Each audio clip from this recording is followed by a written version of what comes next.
một đal pê nì tiếng ASEAN xã hạ công ở rộng năng ông ca xã hạ pro chi chítរួមទាំងប្រទេសមហាអំណាចនៅតែរក្សាភាពស្ងៀមស្ងាត់ដោយមិនទាន់ថ្កោលទោសនិងចាត់វិធានការចំពោះការបំពានច្បាប់អន្តរជាតិការបង្កឧក្រិដ្ឋកម្មសង្គ្រាមឧក្រិដ្ឋកម្មប្រឆាំងមនុស្សជាតិរបស់ប្រទេសថៃនៅឡើយនោះទេដែលធ្វើឲ្យប្រទេសថៃកាន់តែបានចិត្តកាន់តែកុកឃ្លឿនខ្លាំងឡើងទៅហើយបច្ចុប្បន្ននេះថៃតែងតែបង្កហេតុបង្កសង្គ្រាមឈ្លានពានទឹកដីកម្ពុជាកាន់កាប់ដីកម្ពុជា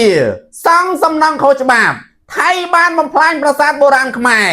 ស្ពានថ្នល់មន្ទីរពេទ្យវត្តអារាមហើយថៃបានបំផ្លាញផ្ទះសម្បែងរបស់ពលរដ្ឋកម្ពុជា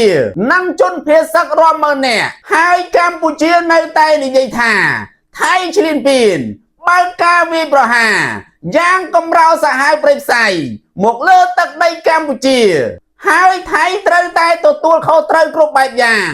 នៅសកម្មភាពខុសខើរបស់ខ្លួនចំពោះមុខច្បាប់និងស្ថាប័នអន្តរជាតិ